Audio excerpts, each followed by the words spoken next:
방주는 사랑과 은혜의 공간입니다. 창세기 7장 6절에서 21절. 노아가 땅에 있을 때 600세가 되었습니다. 노아는 아들들과 아내, 며느리들과 함께 홍수를 피하기 위해 방주로 들어갔습니다. 또한 하나님께서는 노아에게 명하사 정결한 짐승, 부정한 짐승, 새와 땅에 기는 모든 것을 암수 둘씩 방주로 들어가게 하셨습니다. 이처럼 하나님께서는 죄악으로 가득 찬 세상을 심판하기로 하셨지만 홍수 이후의 세상도 준비하시기 위해 암수 둘씩 방주로 초청하셨던 것입니다. 이처럼 하나님께서는 죄악에 대해서는 심판하시기를 원하시지만 그렇다고 생명의 역사가 완전히 멈추는 것을 원하시는 분은 아니십니다. 결국 하나님께서 노아를 통해 준비하게 하셨던 방주는 하나님의 사랑으로 채워진 공간이었습니다. 7일 후 홍수로 땅은 물바다가 되었습니다. 하나님께서는 죄악된 공간을 보실 수 없어서 심판을 행하셨던 것입니다. 비가 땅에 쏟아졌더라는 표현을 보면서 하나님께서 이 땅의 죄악에 대해 얼마나 분노가 심하셨는지를 알 수 있습니다. 모든 것이 물에 잠기고 절망적인 상황에서 오직 노아의 방주만이 유일한 생존 공간이었음을 알 수 있지요. 이처럼 방주는 하나님의 보호하심을 상징하는 은혜의 공간입니다. 노아와 그의 아들 셈, 함, 야벳과 노아의 아내와 세 며느리가 다 방주에 들어갔습니다. 그리고 모든 들짐승, 가축, 땅에 기는 모든 것, 새들이 종류별로 방주로 들어갔습니다. 성경에는 생명이 기운이 있는 육체가 둘씩 방주에 탔다고 되어 있는데 결국 방주는 생명을 지키기 위한 보호 공간임을 알 수 있습니다. 또한 암수를 두심으로 홍수 이후의 세상을 이어가시기 위한 하나님의 계획도 엿볼 수 있습니다. 그런데 여기서 중요한 부분은 이들을 들여보내신 후 문을 닫았다라고 하는 부분입니다. 문이 닫힌 순간 방주 밖에 있는 자에게 더 이상 구원의 공간으로 들어갈 기회는 없습니다. 이것은 하나님 나라에 입성하는 것도 동일합니다. 그렇기 때문에 구원의 문이 열려 있다는 것 자체가 얼마나 큰 은혜인지를 알아야 합니다. 오늘 이 순간에도 하나님께서는 여러분들을 맞이하시길 원하십니다.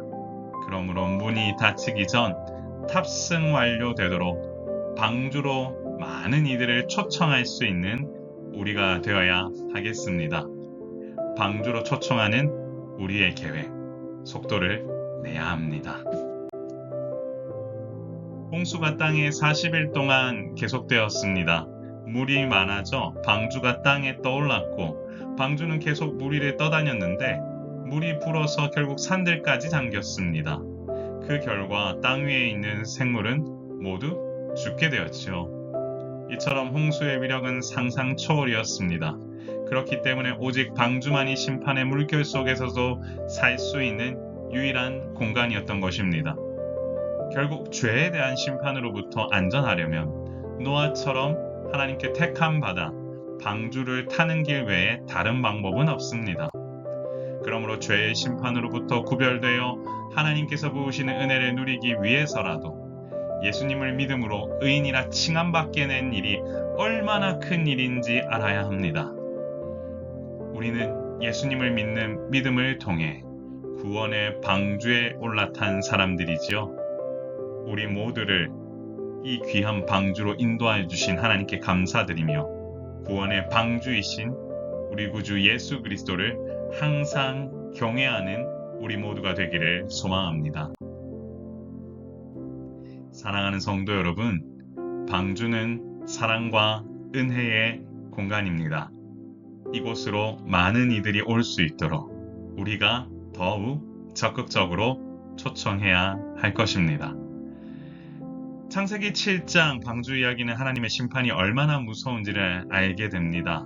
하나님께서는 죄악으로 가득 찬 세상을 결코 그냥 두지 않으시지요. 그래서 하나님께서는 반드시 죄악으로 물든 세상을 심판하실 것인데 이것을 피하려면 구원의 방주에 올라타는 길 외에 다른 길은 없습니다.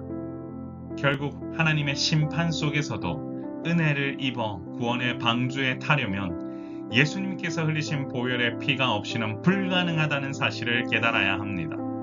이처럼 십자가에서 우리를 위해 죽으셨던 예수님의 희생은 하나님께서 우리에게 보여주신 최고의 사랑이자 은혜입니다.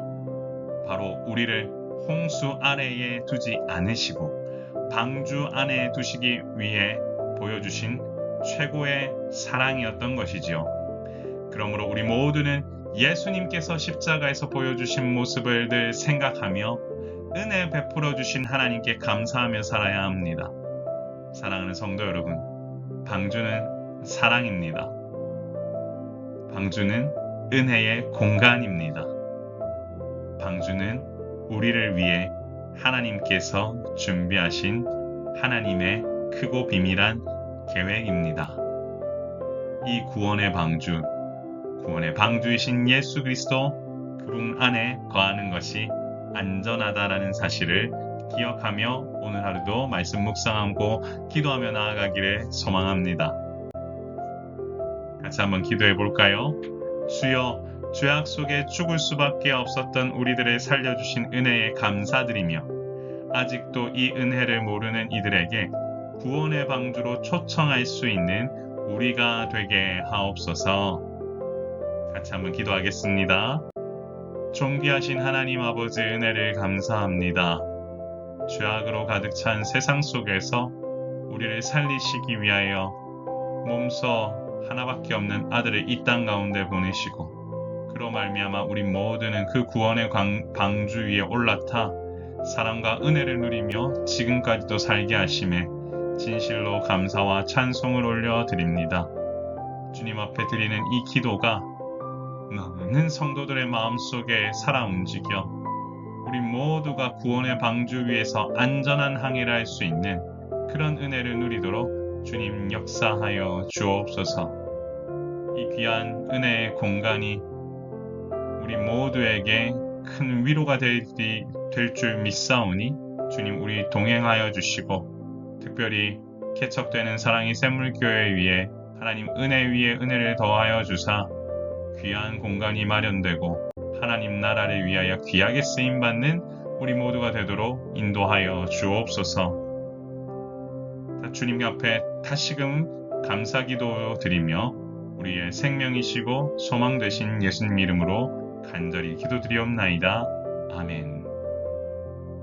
사랑하는 성도 여러분, 오늘 하루도 구원의 방주 안에 올라탔다라는 사실을 기억하시면서 그 귀한 은혜 혼자만 누리지 마시고 많은 이들을 초청하실 수 있는 여러분 되시기를 소망합니다.